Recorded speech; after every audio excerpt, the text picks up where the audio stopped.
Hola, ¿qué tal? Bienvenidos a Fuera de Control. Los invito a que juntos descubramos quiénes son los responsables de los controles en la República Argentina y si hacen su trabajo de manera eficiente.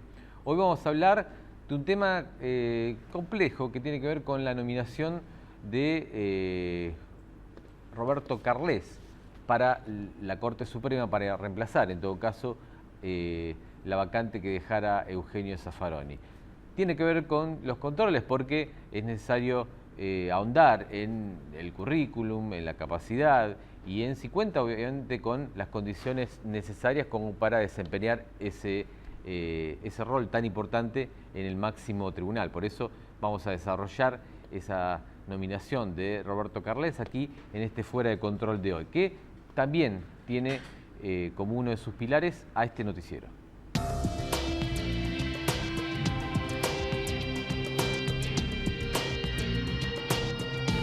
El noticiero Fuera de Control, que te brinda toda la información referente a los trabajos cotidianos, diarios que realizan los organismos de control. Organismos de control.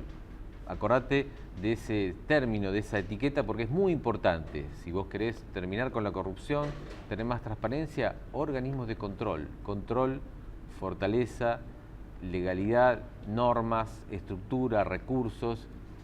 Ahí se ve, digamos, el interés de un gobierno por ser más transparente, acabar con la corrupción, si se fortalecen los organismos de control. Si los organismos de control, como están ahora, están en muchos casos acéfalos, sin recursos, sin normas, no se les lleva la punta a los informes y demás, bueno, eso quiere decir que hay una intencionalidad política de no ser controlado. Así que fíjate que es clave. Pero para tener toda la información estoy con Jimena Ditada, mi colega que se encarga precisamente de llevarte toda la información que tiene que ver con los trabajos de los organismos de control. Jiménez, ¿cómo va? ¿Qué tal, Walter? ¿Cómo estás? Muy bien. Me alegro. Vamos ya a la primera placa de este noticiero Fuera de Control. De cada 100 pesos que gastó la Nación en 2014, solo 8 centavos se destinaron al control público. Así que es lo que te decía un poco, fíjate la importancia que él le da, en este caso el Gobierno Nacional en el 2014, al control. Claro, sí, recién te escuchaba a explicar la importancia que tienen los organismos de control y en este monitor presupuestario, en este informe especial que realizaron los compañeros del auditor.info, ahí los que quieran pueden ingresar a la página y encontrar el detalle puntual de este informe especial que tiene que ver con el dinero, sí, que envió el Estado Nacional a lo que tiene que ver con reforzar el control y los organismos que se dedican a esta tarea en todo el ámbito nacional. Bueno, arrojó una cifra que da para preocuparse, ¿no? Porque después, como venimos diciendo a lo largo de todos los programas, los informes están, los auditores realizan sus trabajos, anticipan posibles irregularidades, posibles catástrofes, accidentes que se pueden evitar de escucharse, de seguir las advertencias del control, pero el Estado Nacional destina solamente de cada 100 pesos 8 centavos a las tareas del control. La verdad que es alarmante que tan poco dinero a una función que me parece, como recién dijiste, es clave para la seguridad de todos los ciudadanos. Sobre todo ten en cuenta, Jimé, que vos, es decir, no tenés que tener, digamos, no escatimar recursos para el control, porque el control termina significando menos corrupción y menos plata que se roban. Entonces, en definitiva, vos lo que le das para que funcione a los organismos de control, te lo ahorrás porque se roban menos, si eso es lo que querés, obviamente. Exactamente. Bueno, además los desembolsos de 2014 ascendieron a 1.133.000.000 de pesos. O sea, estamos hablando de muchísimo dinero y de eso, para que sea una idea, un 0,08% de ese total fue destinado a la función del control. A ver, en rigor se devengó algo más de 947 millones, monto que fue repartido entre la Sindicatura de la Nación, la SIGEN, y la Auditoría General de la Nación. Bueno, son los dos organismos principales de control a nivel nacional, uno se encarga del control interno y otro del externo, que a principios de diciembre, recordemos, la AGN mudó su nueva sede a un edificio nuevo sobre la avenida Rivadavia, bautizado Raúl Alfonsín por la ley del Congreso. Bueno, a contrapelo del resto de los ítems presupuestarios, la participación de la partida del control dentro de los gastos de la Nación fue descendiendo a medida que transcurrían los gastos de 2014. Fue en bajada en los últimos meses. veremos al evaluar cómo fue en el 2015 la participación que tuvo el control dentro del presupuesto, año electoral. Obvio. Capaz decís que, bueno, aumentó un poco en lo que tiene que ver el control, la transparencia, querer acercar este tipo de información a la ciudadanía. Vamos a evaluarlo en unos meses a ver si repuntó. Lo cierto es que en el 2014 tuvo una muy poca participación en lo que es el presupuesto total del Estado Nacional. Bien, esperemos que algún candidato, ahora que estamos en campaña, haga hincapié en el tema del control. Vamos a la próxima placa de este noticiero Fuera de Control. Fiestas infantiles, las habilitaciones en la ciudad no atienden cuestiones de seguridad. Bueno, esto tiene que ver con las fiestas de cumpleaños que realizan los padres para sus hijos en las típicas salas infantiles, que capaz algunas tienen pelotero, diversos juegos para los chicos. Bueno, lo que detectó la Auditoría General de la Ciudad de Buenos Aires es que no hay una normativa específica que regule las casas de fiestas privadas donde se realizan este tipo de eventos. Bueno, solo quedan, entonces las cuestiones de seguridad quedan a criterio de los dueños de que alquilan estas casas, así que en realidad también lo que advirtieron es que falta sancionar una normativa que las regule, porque dijeron que también faltaba claridad en lo que tiene que ver con infantil y el uso que se le da. Por ejemplo, no hay una normativa que establezca parámetros y contemple límites de edad, entonces la cantidad de personal adulto que tiene que haber en los lugares, la cantidad de niños que pueden concurrir, así también especificaciones que tienen que ver con la seguridad que hay en los peloteros, si tiene que haber con una persona, un médico en el lugar y demás. Bueno, lo que dijeron es que al no haber una normativa, cada uno administra los salones infantiles como les parece, exactamente. Unos ejemplos, Walter, que encontraron, por ejemplo, cuando fueron a supervisar diferentes lugares que estaban inscritos en un registro, encontraron que figuraba como lugares de fiestas infantiles, uno que estaba, un local bailable del lado C, otro que era un supermercado, que estaba también inscrito y habilitado como supermercado, pero en realidad estaba funcionando como salón de fiestas infantiles, y obviamente un supermercado o un local bailable no tienen las mismas medidas de seguridad que deberían tener si concurren chicos para este tipo de eventos. Bueno, estamos hablando de una habilitación de un salón estándar para uso de un festejo común. Lo que también dicen los auditores, imagínate los que tienen peloteros o laberintos o ese tipo de juegos, la normativa debería ser un poco más compleja y las medidas de seguridad también. Así que en realidad hay que mejorar un poco la certificación, las habilitaciones que se le dan a este tipo de lugares y establecer una normativa que incluya todos estos criterios que hoy están faltando. Exactamente, un llamado de atención para el gobierno de la ciudad y lo mismo de siempre. No esperemos una tragedia o algo grave que pase para ver que hay algún tipo de falencias en el control. Gracias, Jiménez. No, por favor, el próximo martes, así es, con más información. Y en el próximo bloque, lo prometido, vamos a hablar de Roberto Carles, a quien el Poder Ejecutivo ha nominado o ha designado como para ocupar un cargo en la Corte Suprema, y está en etapa, obviamente, de el procedimiento usual para este tipo de designaciones, que debe ser después votado por el Senado y demás, pero vamos a ver de qué se trata esta nominación y cuál es el currículum de Carles.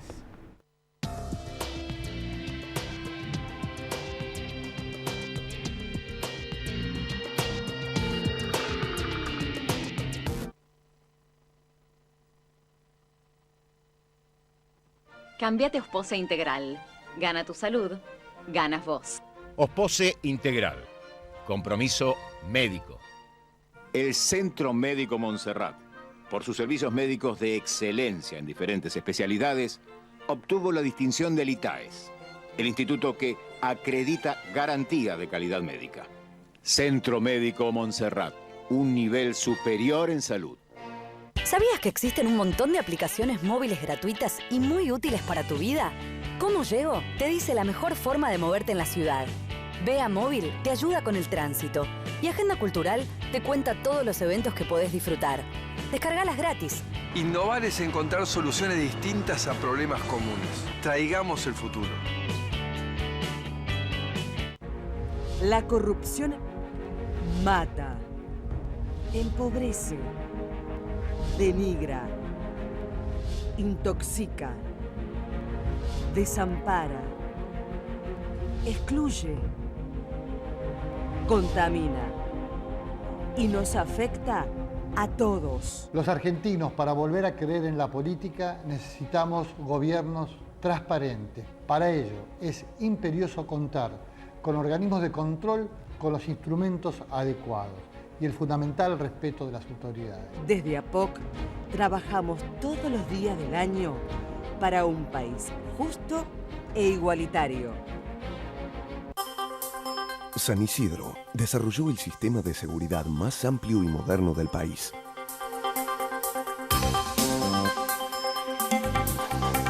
...120 móviles blindados y equipados. 30.000 horas anuales adicionales de policía de la provincia. 950 cámaras instaladas. Tenemos la mayor cantidad de cámaras por kilómetro cuadrado del país. 85 kilómetros de fibra óptica. Programa Municipal de Cuidado Comunitario. 4-512-3333. San Isidro, Gobierno Municipal.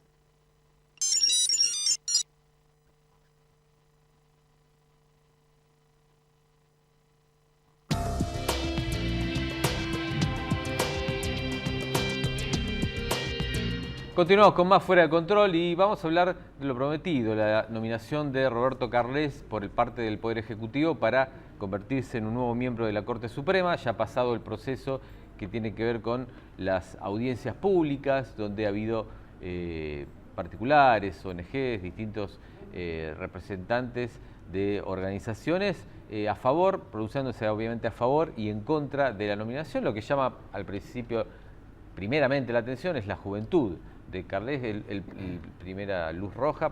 No digo porque los jóvenes no puedan ocupar cargos relevantes, sino porque estamos hablando del máximo tribunal, la Corte Suprema, y uno entiende que llega allí alguien que tenga una trayectoria importante, no solo en cuanto a calidad, sino en tiempo también, que te lleva a estar en distintos lugares y construir esa experiencia, esa trayectoria. Por eso llamó la atención al menos la juventud. Pero para hablar un poco más en profundidad de esto, estoy con Juan Negri, que es director del área de justicia de la Asociación por los Derechos Civiles, la ADC. Juan, gracias por estar aquí. No, un placer. Ustedes como ONG participaron de las audiencias públicas y ¿qué posición llevaron respecto a la nominación de Carles y bueno, cómo la fundamentaron? Nosotros efectivamente participamos en este proceso abierto, mandamos por escrito nuestra opinión y participamos presencialmente en la audiencia. La audiencia no estaba abierta al público, o sea, solamente podían hablar los senadores, claro. Así que no hicimos uso de la palabra, pero estuvimos ahí. Nosotros nos manifestamos en contra de la designación de Carles. Nos parece que, no tanto por su edad, sino por a la hora de discutir idoneidades, potencialidades, es decir, capacidades técnicas, que está, como se menciona en el decreto 222, nos parece que sus antecedentes no demuestran una capacidad técnica que uno pueda evaluar a priori que va a ser un buen juez de la Corte. Es decir, esto no quiere decir necesariamente que no lo vaya a hacer, sino que a priori nosotros no tenemos los elementos para hacer esa observación, entonces nos parece que hay candidatos que podrían ser mejores. ¿Qué edad tiene Carles? Carles tiene 33 años. Claro. Yo digo más que nada la edad, no por la edad en sí misma, sino porque uno entiende que para hacerte de una vasta experiencia necesitas tiempo. Exacto. Y el tiempo se traduce en años, digamos, porque no es posible tener una vasta experiencia si sos muy joven por una cuestión de tiempo. Exacto, es decir, en general cuando la Constitución marca 30 años, lo que está queriendo decir la Constitución es un juez con cierta trayectoria en una época donde la esperanza de vida era menor. Entonces, claro. Se esperaba que en ese momento a esos 30 años uno hubiese alcanzado cierta madurez. La edad por sí misma, como decíamos recién, no es un obstáculo porque la Constitución dice 30 y Carles tiene 33, entonces ese tema está saldado. El tema es cuando es un artefacto efectivamente de otras cosas. Cuando por su baja edad uno podría esperar que no tenga, y efectivamente Carles no tiene una experiencia profesional como abogado, ni como académico, ni como juez digna de nota. Entonces la edad se convierte en realidad en un artefacto de esto. Claro, exacto. Ahora el tema de supuestas falsedades en el currículo, ¿eso incidió en algo? ¿Usted lo pudieron constatar algo? Nosotros, lo que nosotros hicimos en la impugnación es señalar ciertas irregularidades y desprolijidades que aparecen en el currículum y pedir que se hicieran preguntas relativas a este tema en la audiencia, que lamentablemente la audiencia se desaprovechó porque no se hicieron preguntas demasiado sustanciosas. O sea, quiero decir, Carles no tuvo ni siquiera la oportunidad de despejar las dudas que esto generaba. Hay un currículum demasiado detallista en algunos aspectos, es decir, lista materias que cursó en la universidad, cursos a los que asistió, lo cual no tiene ningún tipo de valor académico, Peso, digamos, claro. porque ir a un congreso como asistente, digamos, Lo puede ir a hacer escuchar, lo puede cualquiera. hacer cualquiera. Entonces hay una larga lista de detalles que no tienen ninguna importancia. Está la cuestión de su trabajo en el Senado, que él aclaró parcialmente, está la cuestión de los doctorados hechos casi simultáneamente, es decir, hay una serie de dudas que no son certezas nuestras, es decir, que había oportunidad para hacerle preguntas al respecto que no se aprovecharon, pero, digamos, el currículum muestra algunos puntos dubitativos que nos hubiese gustado que Carles respondiera. En general, cuando el currículum es extremadamente largo, eso es sospechoso, es decir, claro.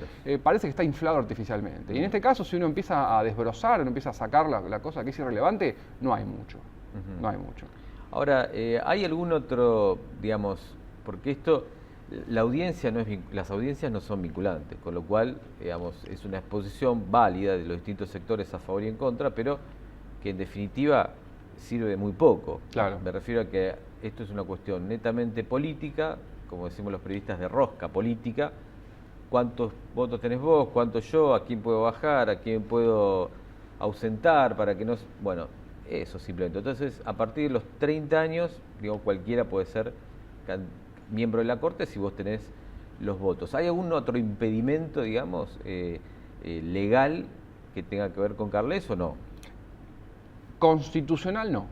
O sea, es decir, él tiene los 30 años, la Constitución no, pero el decreto 222 habla de idoneidad técnica.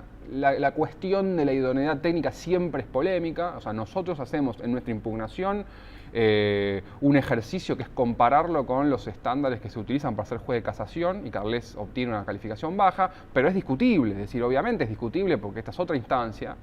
Y además Carles no compite contra nadie, que es habitualmente lo que se usa en los concursos. Entonces nosotros evaluamos la idoneidad que pide el decreto 222 de una manera que es discutible, que nos parece a nosotros que no alcanza, pero que es discutible, pero formalmente no hay ningún otro requisito, pero también es preciso destacar que el artículo 3 del decreto 222 pide diversidad de género y de áreas del derecho y de zonas regionales del país, y nos parece que Carles, en este sentido, si bien no es un requisito formal, tampoco los cumple. Porque ahí, digamos, bueno, él, digamos, es una corte de 5 miembros, de la cual solamente una es una mujer, entonces estamos hablando de que no hay una paridad de género, es un candidato que viene de la ciudad de Buenos Aires, con lo cual tampoco aporta diversidad regional, y si bien reemplaza a un penalista, o sea, es un penalista por otro penalista, uno podría discutir, bueno, es un especialista en derecho penal lo que la Corte necesita. Un estudio reciente muestra que solamente el 8% de las causas anuales son vinculadas al derecho penal. Tal vez necesitamos un tributarista, claro. Tal vez necesitamos un laboralista, tal vez necesitamos un administrativista. Exacto. Esto son opiniones nuestras y no está escrito en ningún lado. O sea, el decreto 222 pide que en la medida de lo posible sea diverso, pero requisitos legales, Carles los cumple, digamos, claro. los mínimos, ¿no? Y ¿ustedes pudieron constatar si en el mundo del derecho, en el ámbito del derecho, Carles es alguien conocido, respetado? Las opiniones están bastante divididas. Porque digo esto, sí. Juan, en función de que nombremos también a los otros miembros, incluso a los que ya no están, porque bueno, uno puede disentir o no con Zaffaroni, pero digamos la trayectoria la tenía. Hayton de Nolasco, sí, digamos, Argibay, fue fallecida, y los ex miembros de la Corte. Digo, hay un nivel donde hay gente que uno puede estar de acuerdo o no, pero en el mundo del derecho es gente muy respetada. Y ese fue uno de los principales valores, si se quiere, del gobierno de Néstor Kirchner, en el sentido de haber creado una corte de notables, por así decirlo, y gente independiente. Ahora, ¿esto se condice con Carles? Mirá, al respecto, una observación. Nosotros hicimos nuestra impugnación basados en criterios que nos parecen más o menos objetivos, discutibles, pero más o menos objetivos de idoneidad técnica. Claro. Nosotros, como bien decís, no entramos en consideraciones ideológicas, como decíamos en el caso de Zaffaroni. Uno puede estar a favor de mayor punitivismo o mayor defensa de las garantías individuales en materia de penal, a favor o en contra del aborto, eso son materias discutibles. Zaffaroni tenía una trayectoria académica brillante. Claro. Brillante. O sea, uno puede estar en desacuerdo con su ideología general o con su actuación en la corte, pero en el momento que el pliego llega, Zaffaroni tiene una carrera brillante. Carles, obviamente, y en parte es posible que sea artefacto de su juventud, no la tiene. Ahora, su nominación ha encontrado pros y contras, es decir, hay gente, está bastante divididas las opiniones, por ejemplo, de la sociedad civil que han podido manifestarse, los actores vinculados al derecho a favor y en contra. En general se le reconoce, y esto nosotros también lo decimos, él tiene un rol en la coordinación de la Comisión de Reforma del Código Penal bastante destacada, digamos, se lo ha elogiado por su capacidad de liderazgo en esta cuestión, por una tarea política difícil, entonces pudo converger opiniones. Entonces hay algunos que destacan este rol de Carles, algunos destacan su orientación, es un discípulo de Zaffaroni, entonces está enrolado en cierta línea más garantista, por llamarlo de algún modo. Entonces, conocido en el mundo del derecho, no es una figura indiscutible, pero no es un ignoto. Claro. No es un ignoto. Pero le falta, digamos. Claro. Sí, a uno le llamó la atención dos elementos, ¿no? Que tienen que ver con, por un lado, el tema de el momento en que públicamente se lo designa o el Ejecutivo designa a Carles, y por otro lado, el antecedente Gil Carbó. Se lo designa a Carles en el momento de mayor efervescencia del caso Nisman. Entonces uno observó que era algo obviamente adrede en ese contexto. Y por otro lado, el antecedente Gil Carbó, que previo a presentar para la Procuración General de la Nación como candidato, digamos, al actual titular de la CIGEN, Daniel Reposo. Reposo. Una vez que se lo rechazó por su cercanía al kirchnerismo y demás, cuando proponen a Gil Carbó, prácticamente fue un trámite porque tenía más pergaminos que Reposo, y terminó siendo alguien bastante polémico y acusado por la oposición de un montón de cuestiones. Entonces uno dice, ¿habrá sido Carles un globo de ensayo en realidad para presentar un segundo candidato, o realmente el Ejecutivo está convencido de que tiene las condiciones como para integrar la Corte? Reitero, habiendo el mismo Ejecutivo, el mismo gobierno kirchnerista designado a Zaffaroni, a Argibay y una Corte casi de notables, ¿no? Al respecto, me parece que el contexto histórico en el que se hacen las primeras nominaciones era otro. El gobierno kirchnerista estaba en cierta debilidad y necesitaba sumar apoyos, incluso ganarse el apoyo de la clase media, por decirlo de algún modo, que le interesan en general o se sienten inclinados a observar esos temas institucionales. Claro. Y entonces creo que fue una jugada muy acertada del gobierno de nombrar jueces que, independientemente de su color ideológico, eran jueces intachables en su trayectoria. Me parece que ahora el contexto es otro y el gobierno no se siente obligado a hacer eso. Si el gobierno piensa es un globo de ensayo, eso es difícil de decir. Con respecto al momento en que lo hace, también estaba obligado por la ley. O sea, es verdad que justo llega el momento de Nisman, pero el gobierno tenía un plazo, así que no podía excederse mucho más. Yo no sé si la verdad es que el gobierno... Yo quiero creer que el gobierno está convencido de que este es un candidato nominable. Al respecto, también el ejemplo de Reposo es muy útil para esto. Es decir, uno no le puede exigir al gobierno que nombre a alguien en las antípodas ideológicas del gobierno. Es natural que el gobierno nombre a alguien cercano. Esto también ocurre en Estados Unidos. Lo que uno puede pedirle, por lo menos, es un mínimo de idoneidad técnica. Claro. Entonces, Reposo era alguien cercano al gobierno, pero a juicio de mucha gente no tenía estos mínimos. Claro. Gil Carbó, para la procuradora, la que actualmente es Procuradora General de la Nación, los tiene. Entonces, si va a nombrar un juez afín, bueno, por lo menos que tenga una trayectoria lo suficientemente frondosa como para asegurarnos un salto de calidad, ¿no? Claro. Que continúe en la línea del salto de calidad que la Corte efectivamente hizo en el 2003. Que efectivamente, como mencionábamos recién, hizo un salto de calidad. Ahora, esto, digamos, el accionar de ustedes terminó con la audiencia ante el tratamiento y en el caso supuesto de que el Senado lo apruebe, no hay más que hacer.